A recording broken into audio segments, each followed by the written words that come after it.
Ay, magandang umaga po mga kabihera. Nandito po muli tayo sa Quezon City Hall.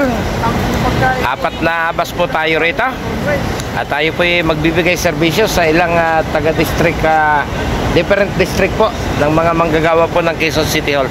So tayo po muling magbabalik for the second time doon po sa Altarillos Resort sa kahabaan po ng Alfonso Indang Road.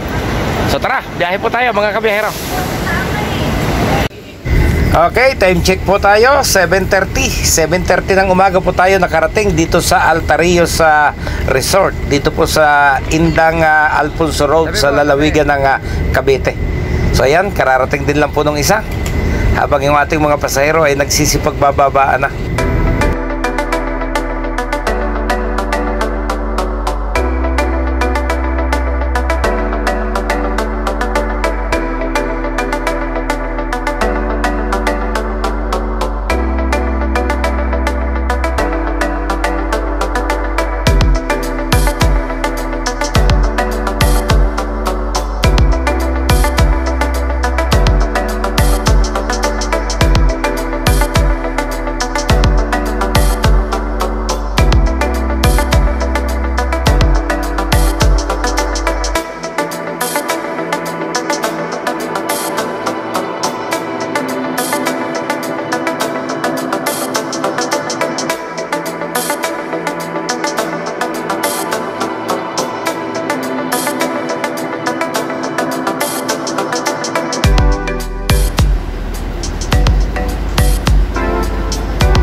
Dalawa o tatlong linggo pa lang po yung nakakaraan ay naipakita ko na rin po sa inyo yung mga magagandang area po dito sa Altarillos Resort. Kaya siguro hindi na po natin ipakikita pa sa inyo para hindi po lumitaw na ulit-ulit.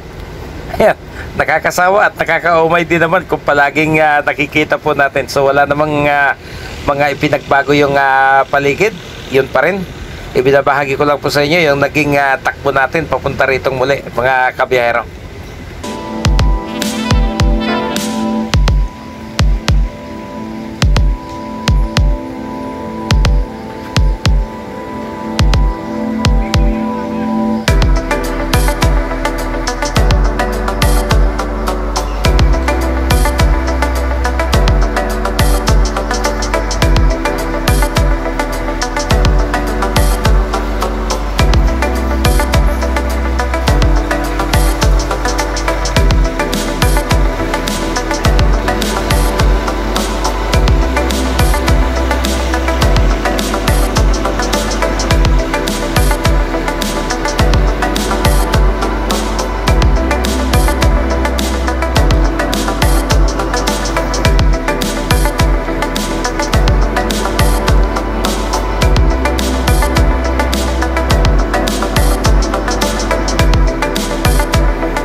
Okay, lunch break na po.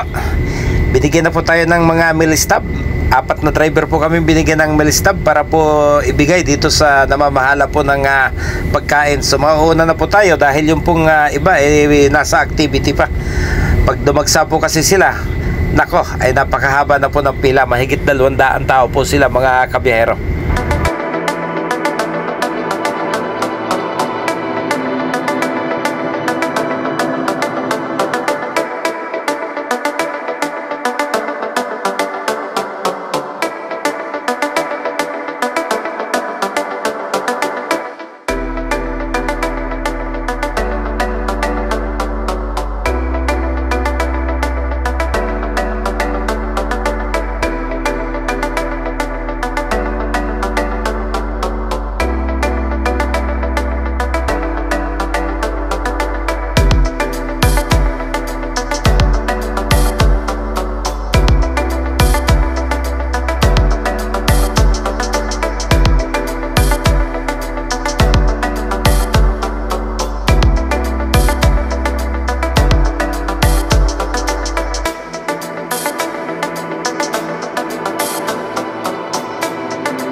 So ayan, hindi na po tayo nakipagsiksikan sa mga lamisa doon. Halos 200 katao po yung ating mga pasahero. So hindi na po ko nakipagsiksikan. Dito na lang po muna kami. Okay, kain po tayo. Mainit na sinigang. Ayan.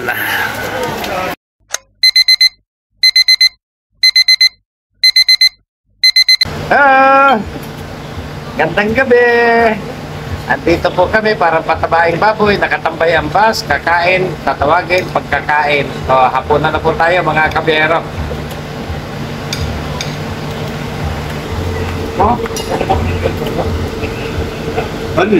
Diet po tayo ngayon. Gulay na lang.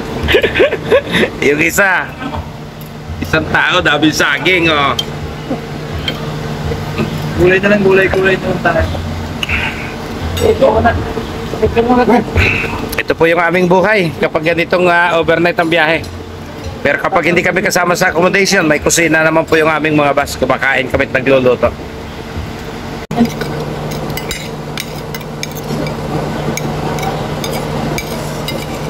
Laki ng sobo. Aking narito.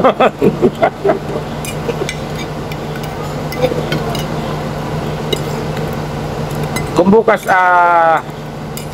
lunch yung alis natin, pwede pa tayo sumugal ng Tagaytay daan. Oh, mabilis yun. Diyan ko talaga dito. Bale, dito malayo. Itagas yung dito. Sa traffic dito. Bago ko akit ng apatong na express ito ko na doon. Matubig mo na ako. Oo. Pinatay mo ng makina mo?